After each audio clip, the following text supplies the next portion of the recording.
Hey everybody, today we're going to talk about social media tips week number 5, which will be the last week, and then we'll go into something new next week. Before we begin, I wanted to let everyone know that Lanco Federal Credit Union is a 2019 Diamond sponsor of Main Street Mount Joy, and they are also our video sponsor, so please check them out. Lanco FCU is a not-for-profit financial institution owned by their members, and with over 10,000 members, you are likely to have friends, family, coworkers, and neighbors who are already member owners. Instead of paying shareholders, they return excess earnings to their members through competitive rates on deposits and loans, rewards programs, lower fees, and so much more. So check them out at www.lancofcu.com. The first thing we'll talk about today is LinkedIn. LinkedIn is used almost strictly for business-to-business communication. What people use LinkedIn for generally is to keep track of where people are working. Headhunters will use it when they're looking to fill a vacancy in a business. They'll search for certain types of people, certain industries, and other people will use it for job searching. They'll look for contacts within a business. They know someone who's working in a business, maybe ask them to put a good word in for them, or take a look and communicate with people who are already working in a business to find out what kind of business it is that they might be interested in moving into. There are some options where people will post messages that are business related. Some people will post things that are going on in their business to drum up more business from other businesses. And some people will also use it as a business blogging tool where they may post something looking for people to invest in them or to use their business to do something. Based on your privacy settings of your own personal account, when you are looking at other people on LinkedIn, they may be able to see if you have viewed their profile. Consider this if you want to be secret. There is an option in LinkedIn where you can set your privacy settings so no one knows who you are. So if you're going to spy on people, it will prevent them from seeing that you spied on them. If you don't change that setting, if I were to look at your profile, you will see that I will have visited your profile page. And if you didn't know who I was, you may be questioning, why did Dave look at my profile page? If you're someone that I do know, you may follow up with an email saying, did you have a question? There are a lot of people that look at my LinkedIn profile page, and some people I know, some people I don't know. So I'm always curious as to why they're looking at it. The nice thing about LinkedIn is businesses can start a business page, and then you can also link your employees to your page. That's good and bad. The good thing is it shows other people who works in your company on LinkedIn. The bad thing is if there's a headhunter that's going out looking for employees, they may search your business. If you are an IT company, they have a good chance of finding 9 or 10 other employees in your business very quickly. So it could be something you just might want to keep track of and think about. What I use LinkedIn for is to really research who works in certain industries. So if I have a question, I know there might be people that work in a certain industry I can reach out to and break that ice and have someone easily answer a question I may have.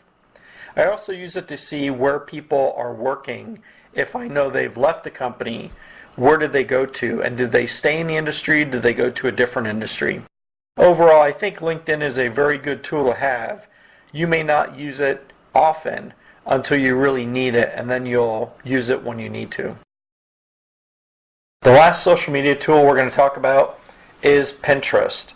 This is one of these odd social media tools. It's not really social media, but it gets lumped in with it because Pinterest is one of those programs that kind of came out around the same time as everything else. And when people talk about social media, they don't really know what else to call it. So they're lumping it in as a social media tool. It's not really a social media tool though. Think of maybe when you were younger, maybe when you were doing a project for school. One of your steps in that project was to create some sort of idea wall, which is where you put all your ideas and then you kind of create the project from that. That's exactly what Pinterest is. It's kind of like a huge idea wall.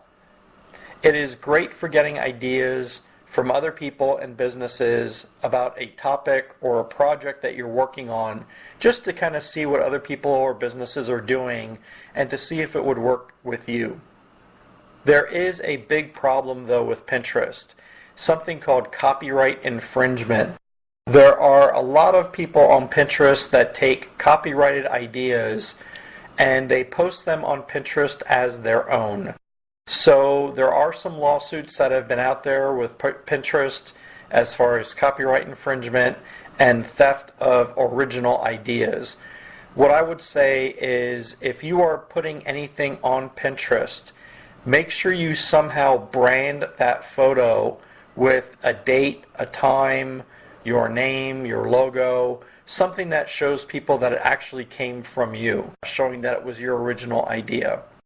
A lot of businesses will use Pinterest only if their business is in certain markets, which really work well with people who use Pinterest.